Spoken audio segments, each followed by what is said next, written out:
नमस्कार दोस्तों, स्वागत है आप सभी का हमारे चैनल शेयर मार्केट में। मैं हूं आपका दोस्त नवी और हम यहां पर बात करेंगे Adani port and special economic zone के बारे में, यानी कि मोटा मोटा अदानी पोर्ट के बारे में।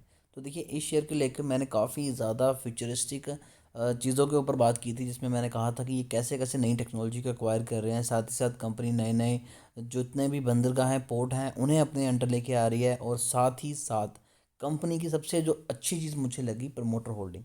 तो जब इनमें क्या हुआ था, हिंडबर्ग की न्यूज़ आई, सभी शेयर्स में अडानी ग्रुप के गिरावट हुई, तब इन्होंने सिर्फ और सिर्फ अपने अदानी पोर्ट कंपनी में ही शेयर बाय किए। और मैंने चीज़ को काफ़ी ज़्यादा उठाया भी था अपने चैनल पे कि हाँ, बार बार वीडियो बना के कि ये न्यूज़ चल रही है, शेयर बाय कीजिए, बाय कीजिए, बाय कीजिए। और आज 2% की तेज़ी, 5 दिनों में न्यूट्रल रिटर्न, पिछले एक मंथ में 13% के रिटर्न, 6 मंथ में 52% तक ये स्टॉक भाग चुका है, और एक साल में 92% तक। यानी कि ये जो स्टॉक है, ये आपको बहुत ही अच्छा रिटर्न दे रहा है। और जब हिंडनबर्ग की न्यूज़ भी आई थी, आप देख सकते हैं कि जब बाकी शेयर्स में लोअर सर्किट लग रहे थे, तो ये शेयर में लोअर सर्किट नहीं लगा। हाँ, गिरावट हुई थी, नो डाउट, लेकिन यहाँ पर कहीं पर भी आपको लोअर सर्किट दिखाई नहीं दिया। दूसरी चीज़, जो लोग बोल रहे हैं कि ये जो स्टॉक है महंगा हो चुका है, तो मैं आपको बता दूं कि स्टॉक का पीई रेशियो अभी भी 39 है, यानी कि अभी भी स्टॉक जो है वो ओवरबोट जोन में नहीं गया है। अब बात करेंगे रिजल्ट के बारे में कि कंपनी के रिजल्ट कैसे आ सकते हैं। और मैं आपको बताऊंगा कि यहाँ पर अभी भी लॉन्ग टर्म में इन्वेस्टमेंट करने के क्या क्या फ़ायदे रहने वाले हैं।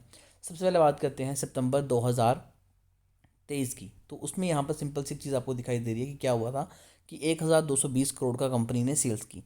उसके बाद 13,080 करोड़ की, फिर 13,083 करोड़ की, फिर 1426 करोड़ की, और फाइनली लास्ट में यहाँ पर 1530 करोड़ की कंपनी ने सेल की। यानी कि हर क्वार्टर में कंपनी अपनी सेल्स को बढ़ा रही है। देन बात करते हैं कि क्या कंपनी अपने एक्सपेंस भी बढ़ा रही है, तो जी हाँ, कंपनी के एक्सपेंस भी बढ़ रहे हैं। तो जो प्रॉफिट बिफोर टैक्स और आफ्टर टैक्स निकलता है, उससे हमें सभी चीज़ें क्लियर होंगी। तो आज से एक साल पहले कंपनी 450 करोड़ के लॉस में थी, फिर 23 करोड़ के प्रॉफिट में हुई, फिर 3 करोड़ के लॉस में हुई, फिर कंपनी यहाँ पर 580 करोड़ के प्रॉफिट में हुई, और लास्ट क्वार्टर में कंपनी 313 करोड़ के प्रॉफिट में हुई। फिर कंपनी ने सारे टैक्सेस पे किए, सब कुछ पे किया।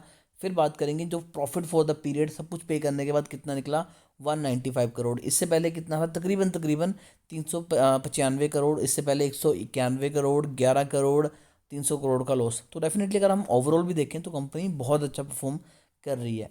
कंपनी का ईपीएस भी इसी हिसाब से इंप्रूव हो रहा है।